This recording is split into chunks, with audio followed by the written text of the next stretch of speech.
શ્રી સ્વામિનારાયણ ભગવાનની જય, અક્ષર પુરુષોત્તમ મહારાજની જય, ગુણાતીતાનંદ સ્વામી મહારાજની જય, પ્રમુખ સ્વામી મહારાજની જય, મહંત સ્વામી મહારાજની જય.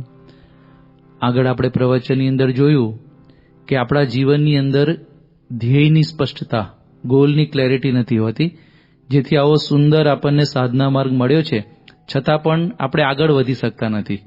ઘણીવાર કદાચ ગોલ પણ ખબર હોય તો આપણને પ્રશ્ન થાય કે છતાં આપણે કેમ આગળ નથી વધતા.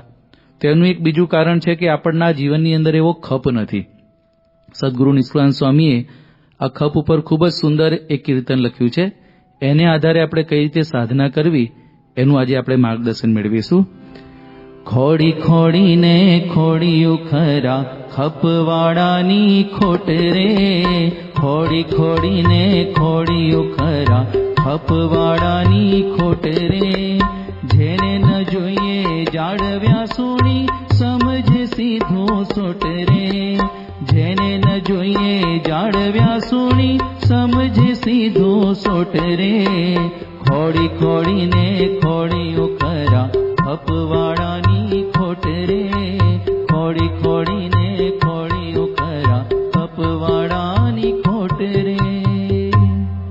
નિષ્કુળાનંદ સ્વામી કહે છે કે ખોડી ખોડીને ખોડ્યું, મેં બહુ શોધ્યું, બહુ સર્ચ કર્યું, પણ કોની ખોટ છે? ખપવાળા માણસો નથી.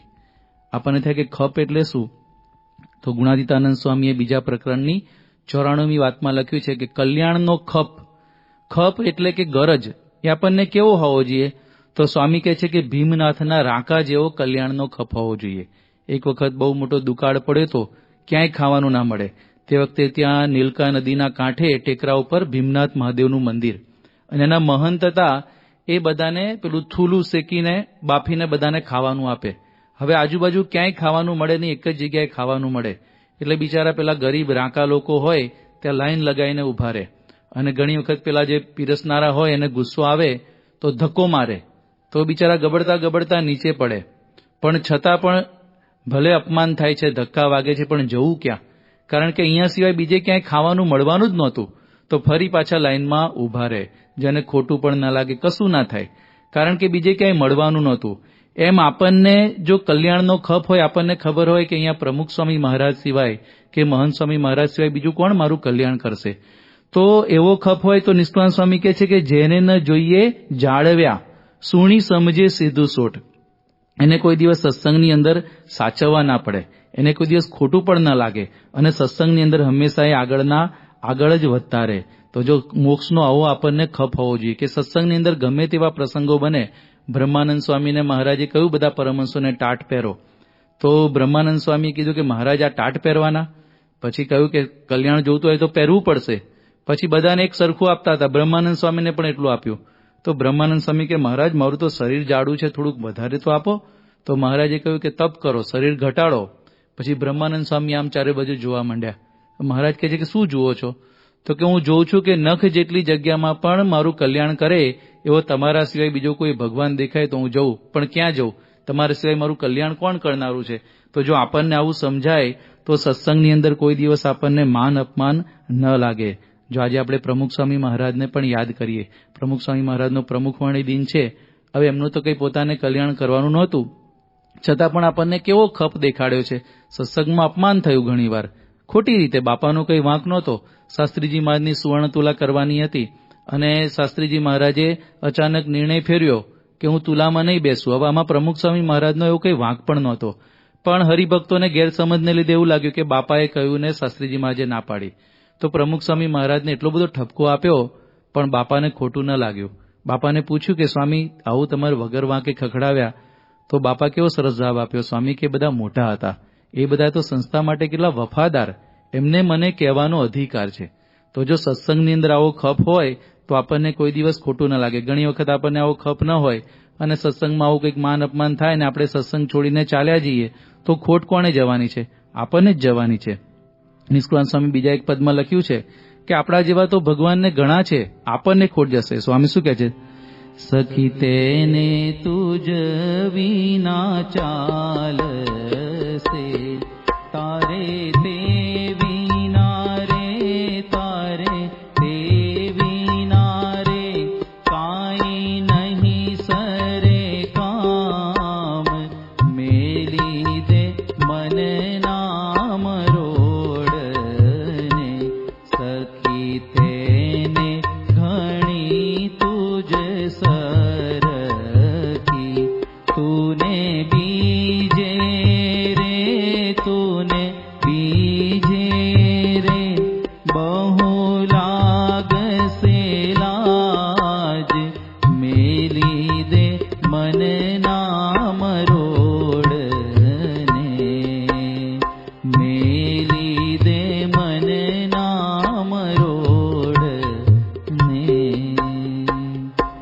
નિષ્કુળાનંદ સ્વામી કહે છે કે ભગવાનને તો આપણા વગર ચાલશે, એમનું કાર્ય કંઈ અટકવાનું નથી. તારે તે વિના રે કાંઈ નહીં સરે કામ. આપણું કલ્યાણ બગડશે જો આપણે સેવા કરવાની ના પાડી દઈએ, ખોટું લગાડી દઈએ. તો કાન ખજૂરાનો પગ એક ભાંગે તો એને શું જાય? એમ બાપાની પાસે તો કેટલા હજારો કાર્યકર્તાઓ છે, સેવા કરનારા છે, પણ આપણો મોક્ષ જાય. તો નિષ્કુળાનંદ સ્વામી અહીંયા શીખવાડે છે કે સત્સંગમાં આવો ખપ રાખવો, તો પછી આપણને કોઈ દિવસ જાળવવા ના પડે. આપણે સત્સંગમાં હંમેશા આગળના આગળ વધીએ. હવે ખપ વગરના માનવી હોય કેવા હોય? તો નિષ્કુળાનંદ સ્વામી એ જ પદમાં બીજી લાઈનમાં લખે છે, બીજા ઠેલ્યાના ખસે ઠામતીને રોકે ત્યાં મૂકે દોટ રે.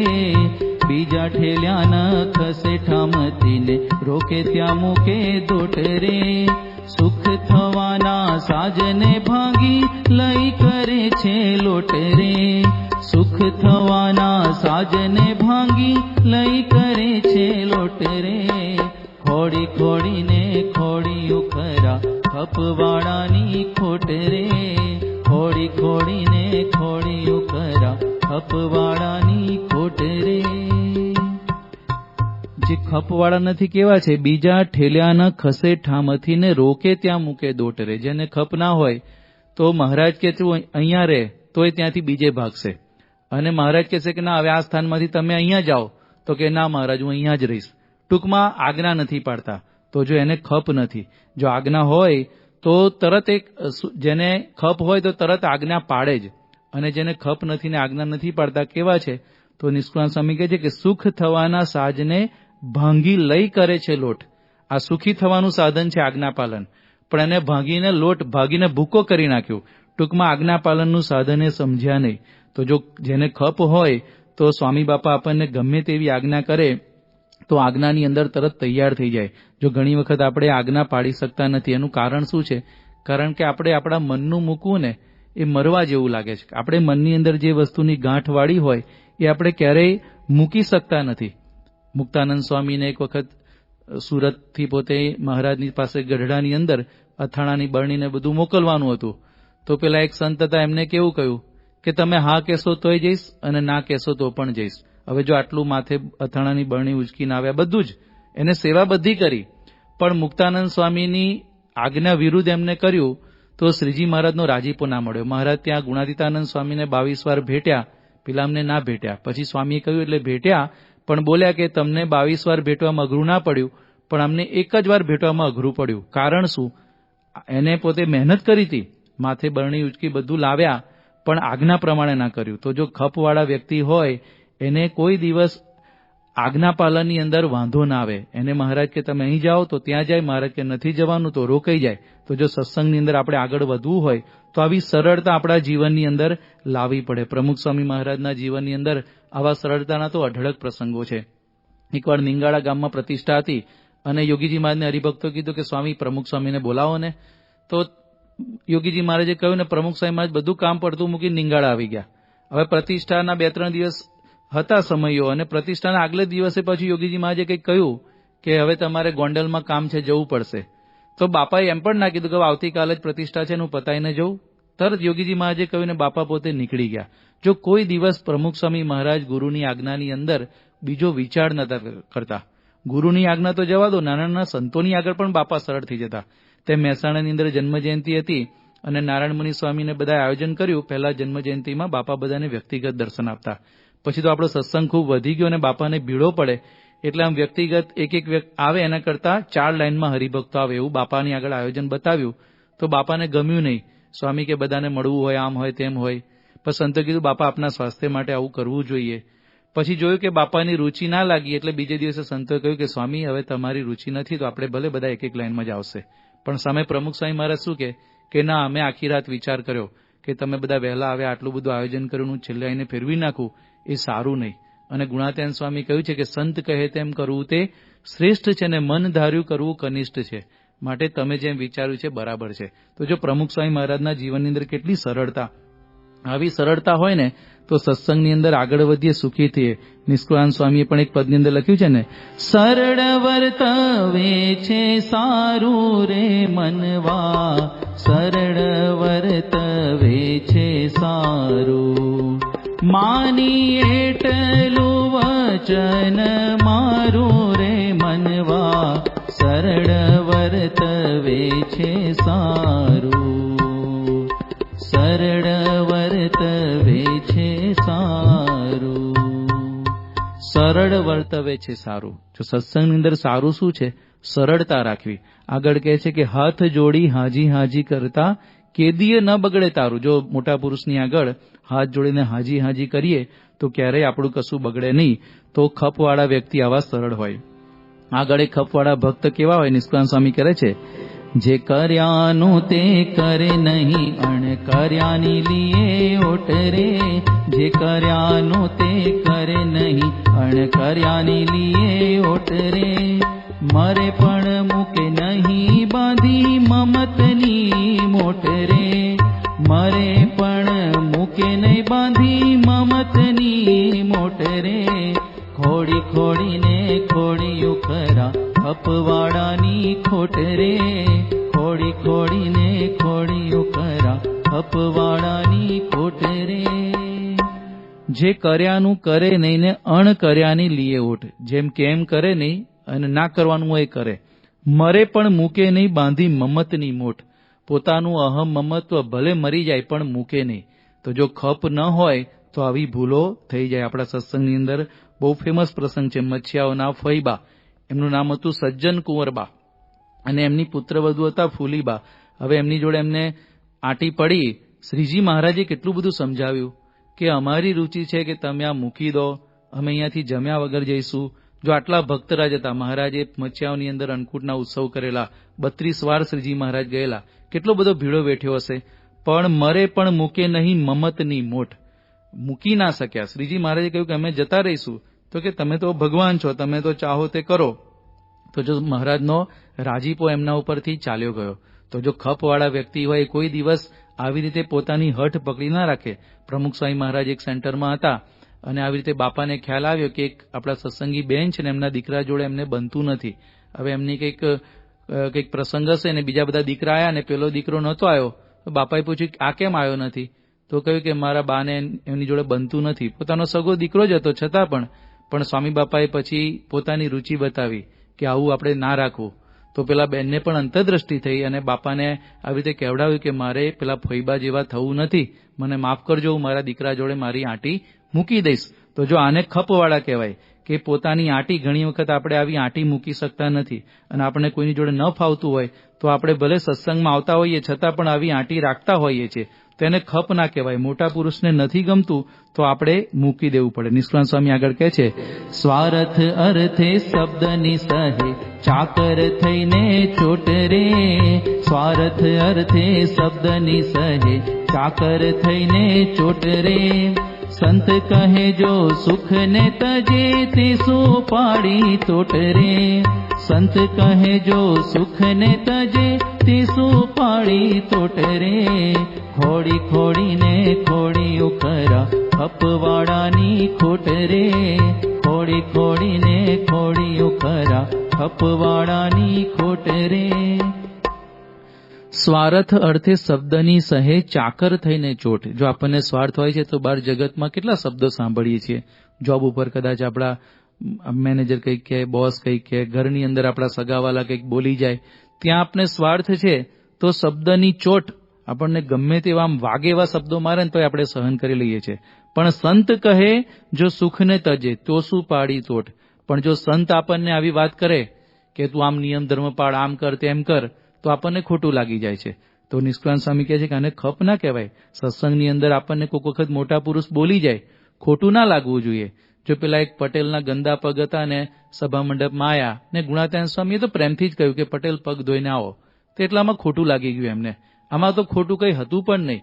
મંદિરની ચાદર બગડે એટલા માટે સ્વામીએ કહેલું, પણ જો આપણો આવો અહંકારી સ્વભાવ હોય તો ખોટું લાગી જાય. જો આપણે પ્રમુખ સ્વામી મહારાજને યાદ કરીએ તો સ્વામી બાપા તો સંસ્થાના ધણી, નાના નાના વ્યક્તિ ઘણી વખત બાપાને બોલી ગયા છે તોય બાપાએ ખોટું લગાડ્યું નથી. બહારના વ્યક્તિ બોલી જાય, ઘણી વખત અજાણતાથી. એક વખત સ્વામી બાપા અટલાદરામાં હતા અને હરિભક્તો કેટલાક આવ્યા, જમવાનું થોડું બાકી હતું એમને ને થોડું મોડું થઈ ગયેલું. તો બાપા રસોડાની અંદર એ હરિભક્તો માટે જમવાની વ્યવસ્થા કરવા ગયા.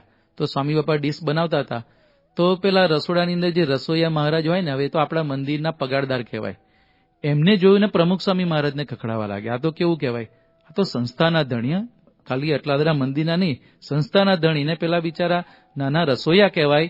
પણ એ અજ્ઞાનતાથી, તો પણ બાપાએ કશું બોલ્યા નહીં. સ્વામી બાપા એની સામે એક શબ્દ પણ ના બોલ્યા. જો આપણે તો એમની જગ્યાએ હોય તો આપણી સત્તાનો ઉપયોગ કરીએ, એમને કાઢી મૂકીએ, તો જો આવી રીતે આપણને સત્સંગની અંદર મોટા પુરુષ કહે તો ખોટું ના લાગવું જોઈએ. મુક્તાનંદ સામે લખ્યું છે ને, સુડી ઉપર શયન કરાવે તો એ સાધુને સંગે રહીએ રે, દુર્જન લોક દુર ભાષણ બોલે તેનું સુખ દુઃખ સર્વે સૈયે રે, તેનો સંગ સીધ તજીએ તે વિના કેને ભજીએ. સૂડી ઉપર શયન કરાવે ને તોય આવા સંતને છોડવા નહીં. તો બાપા તો એવું ક્યાં કરાવે છે બિચારા. ક્યારેક આપણા પંચ વિષયનું ખંડન કરે. મહારાજે મધ્યના 47માં લખ્યું છે કે સત્પુરુષ પંચ વિષયનું ખંડન કરતા હોય તો મુમુક્ષુ હોય ને તો દુભઈ ના જાય, બીજા હોય તો દુભઈ જાય. તો આ પણ આપણને ના થવું જોઈએ. અને ખપવાળા ભક્ત માટે હવે છેલ્લી લાઈનમાં નિષ્કુળાનંદ સ્વામી લખે છે, એવાય કોણા નરને કહીએ હેતની વાતો ખોટ રે, એવાય કોણા નરને કહીએ હેતની વાતો ખોટ રે, નિષ્કુળાનંદ કહે ન્યાયમાં ઝાલ્યા પછી એ કરે જોટ રે, નિષ્કુળાનંદ કહે ન્યાયમાં ઝાલ્યા પછી એ કરે જોટ રે, ખોડી ખોડીને ખોડીઓ ખરા ખપવાળાની ખોટ રે, ખોડી ખોડીને ખોડીઓ ખરા ખપવાળાની ખોટ રે. તો અંતમાં નિષ્કુળાનંદ સ્વામી કહે છે કે આવા ખપ વગરના વ્યક્તિ કેવા છે? અકોણા. અકોણા એટલે અવરચંડા, જે કરવાનું હે ના કરે, ના કરવાનું કરે. તો એવાને તો હેતની કરોડો વાતો કહીએ ને તો પણ સુધરતા નથી. તો જો આપણે સત્સંગની અંદર આગળ વધવા માટે આવો ખટકો રાખીએ, આવા જે ખપ વગરના વ્યક્તિઓ છે એના લિસ્ટમાં આપણે ના આવીએ, પણ જે આમ ખોડી ખોડીને ખોડ્યું થોડા ઘણા જેવા મળે ખપવાળા, પણ એ સત્સંગમાં આગળ વધી જાય, તો આપણે પણ આવા ખપવાળા હરિભક્ત બની સત્સંગમાં ખૂબ આગળ વધી સ્વામી બાપાનો રાજીપો મેળવી શકીએ, એ જ એમના ચરણોમાં પ્રાર્થના. શ્રી સ્વામિનારાયણ ભગવાનની જય. આવી વધુ કથા સાંભળવા શ્રવણમાલા ચેનલને સબસ્ક્રાઇબ કરો.